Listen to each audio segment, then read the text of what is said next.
आम समाजर विभिन्न वर्गर प्रतिनिधि तथा विशेषज्ञ एवं साधारण लोकंकर सहित प्राग बजेट आलोचना करिथिलु। विभिन्न प्रसंग उपरे आमे एही वर्ष विभिन्न माध्यमरु 12,000 रु अधिक परामर्श पाइछु।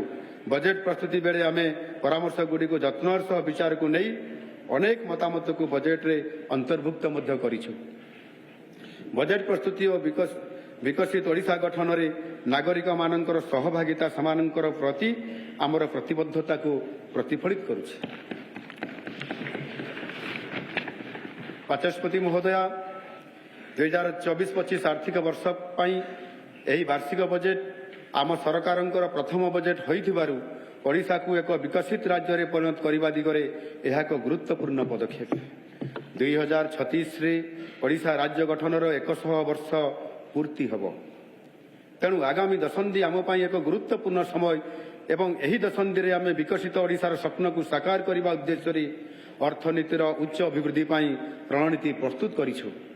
एबे मु एही अवसर रे आम सरकारंकर प्रथम बजेट रे राज्यर सामग्रिक विकास पई उद्दिष्ट 10टी स्तंभ को पवित्र गृह सम्मुख रे उपस्थापन करने को जाउछि।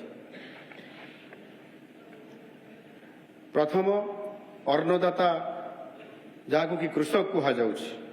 द्वितीय रे नारी शक्ति, तापर सामाजिक न्याय, उत्तम स्वास्थ्य सेवा और शिक्षा व्यवस्था, सावलील जीवन यापन, मौलिक नागरिक सुविधा, विकसित गाँ, विकसित सहर, विकसित ओडिशा, शिल्प, रोजगार और कर्म नियुक्ति, ओडिया अस्मिता और जगन्नाथ संस्कृति, लोकों पई सरकार।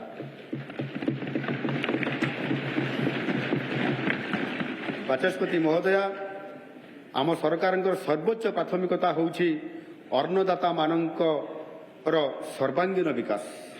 तेणु मो बजेट भाषण प्रथम भागरे अन्नदाता संबंधी विषय गुड़िक उपस्थापना करुछि। स्थूल अर्थनैतिक दृश्यपट, माक्रो इकोनॉमिक आउटलुक। माननीय प्रधानमंत्री भारतर 75तम एवं 100तम स्वाधीनता दिवस मध्यरे थिबा 25 वर्ष को अमृत काल बोली नामित करिसेंति। एई अमृत काल 2047 सुधा भारत को एक विकसित तथा समृद्ध देश रे परिणत करबा निमंते प्रस्तुत करिवो। आगामी 25 वर्ष रे द्रुत अभिवृद्धि, नूतन जीवनशैली एवं सुदृढ़ वैषयिक भित्तिभूमि द्वारा भारतर अर्थव्यवस्थार समस्त क्षेत्र में नवीकरण और पुनर्गठन करा जाई परिबो, जहाँकि भारतीय अर्थनीति उपरे विश्वर विश्वास को पुनर्स्थापन करिबारे सहायक हबो। एहा ही अमृत कालर स्वप्न।